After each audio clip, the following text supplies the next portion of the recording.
역시 조국이라고 하는 이 두 글자가 다음 선거에서도 큰 기준이 되겠다. 어쨌든 선거 전까지는 민주당에게는 굉장히 좀 불리한 이슈로 저는 작용할 거라고 봅니다. 그래서 윤건영 후보가 대답하지 마세요 그냥.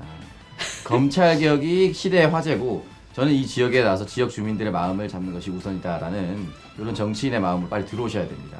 김용태 의원 입장에서도 한번 해볼만 하다. 저는 보수 진보 각각의 계륵이 하나씩 있다고 봅니다. 보수한테는 박근혜고요.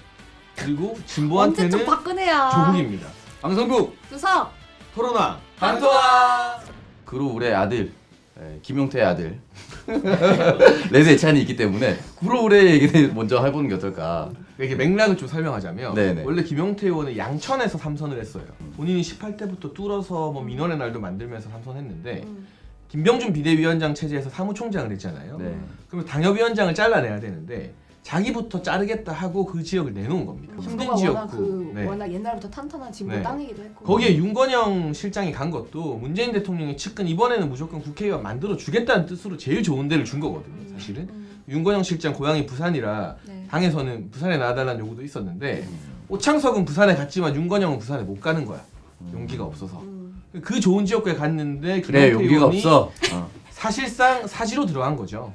본인이 어떻게 보면 그동안에 뭐 탈당과 복당을 반복했던 정치적 책임을 한번 지고 문재인 청와대의 어떤 상징 같은 인물과 한번 일전을 벌여보겠다. 적진에 들어가서 그 지역에서 만약 접전 결과가 나온다면 그것만으로도 김용태의 정치적 생명은 더 연장될 것이다. 어떻게 보세요? 뭐 결과가 좀 빤하다고 보세요? 저는 굉장히 근소한 결과가 나올 것 같고요. 어. 정상적인 구도였다면 구도의뢰에서 이기는 게 불가능하다고 단언할 수 있어요. 네. 맞아요. 그런데 지금 집권 후반기에 문재인 정부에 대한 정권 심판론이 점점 더 뜨거워지고 있는 실정이고 게다가 참 불행한 일이지만 코로나19가 이렇게 확산되면서 정부에 대한 어떤 국민들의 실망감이 더 커지고 있는 여러 변수들이 있기 때문에 김용태 의원 입장에서도 한번 해볼만 하다. 윤건영 전 실장께서 나와서 이제 출마에 관한 이야기들을 하면서 인터뷰들을 한 언론사에서 했는데 YTN에서 그래서 그런 얘기를 하시더라고요. 그 조국의 당시에 임명에 대해서 어떻게 판단하시냐라고 얘기를 하니까 딱 잘라서 얘기를 못 하시는 거예요.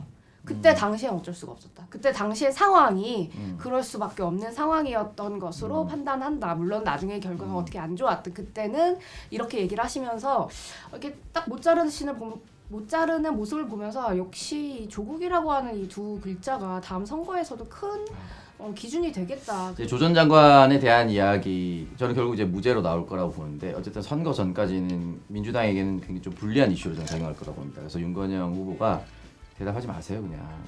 검찰 개혁이 시대의 화제고 저는 이 지역에 나서 지역 주민들의 마음을 잡는 것이 우선이다라는 이런 정치인의 마음을 빨리 들어오셔야 됩니다. 구로울 지지율 좀 조사해왔어요. 박영선 장관 2008년부터 됐거든요. 47.3 그리고 2012년 61.9 2016년에는 54.1 19대 대선에는 문재인 후보가 43.5입니다. 그래서 사실은 구로라는 땅이 특히 구로을은 민주당에게 굉장히 유리한 지역이다. 이게 어떻게 선후 관계가 된지 모르겠어요. 사실 이번 총선에서 구로울도 마찬가지고 저는 보수 진보 각각의 계륵이 하나씩 있다고 봅니다. 보수한테는 박근혜고요. 그리고 진보한테는 언제쯤 박근혜야. 조국입니다.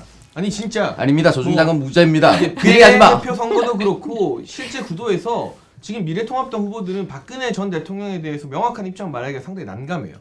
확실하게 선 긋자니 강성 보수표를 못 얻고 선 안 긋자니 또 중도표 잃고 저는 조국 전 장관이 똑같은 꼴이 된 것 같아요. 아닙니다. 그래서 어디 박근혜랑 비교합니까? 윤건영 전 실장 같은 경우도 처음에 청와대 나와서 시사인이랑 인터뷰한 거 보면 자신감이 가득 차 있거든요.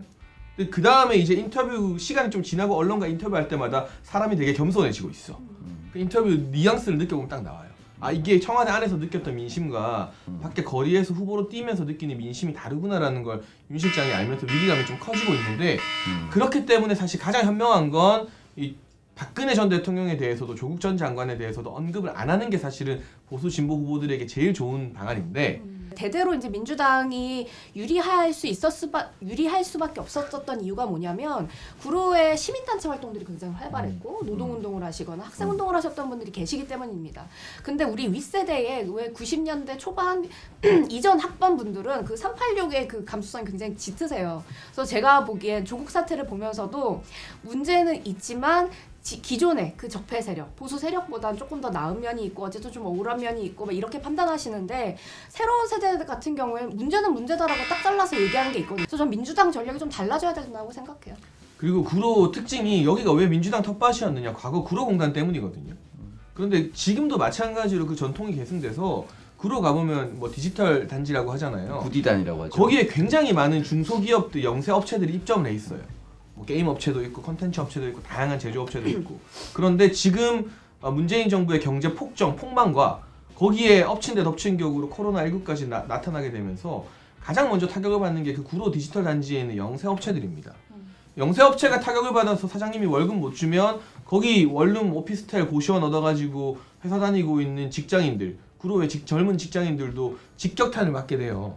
그 상당히 민주당 입장에서도 전략을 철저하게 민생 키워드로 가야만 구로라는 텃밭을 수성할 수 있지 않을까. 이번이 최대의 위기인 건 분명해 보여요. 아 근데 또 그렇다고 통합미래당이 이름 헷갈려. 미래통합당, 통합미래당. 원래 정당의 통합 들어가면 다 망해요. 아 그러니까. 하나, 둘, 셋. 나와. 나왔네. 네. 오랜만에 나왔네. 네. 저는 이제 레드에찬 뽑았고요. 그 정당이 상대 정당을 이기기 위해서 상대의 어떤 약점을 잡을 것인가 굉장히 중요합니다. 오늘 나왔던 이야기들 각 정당의 리스크가 있어요. 그 정당의 리스크를 좀 슬기롭게 해결했으면 좋겠습니다. 자객 공천에 대한 이야기를 잘 설명해 준 게 아닌가 싶어서 총이에요? 썼는데요. 총이에요. 네, 총입니다. 나를 쏘고 있는 것 같은데 근데. 맞아요. 평평. 네, 그래서 레드에찬 적었습니다. 저는 블루 창석 적었고요. 이 조국 남국 듀오를 수호하기 위한 눈물겨운 노력.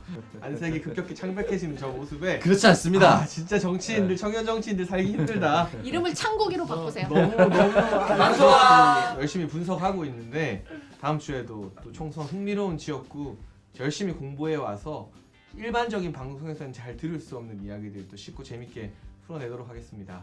감사합니다. 안녕. 안녕.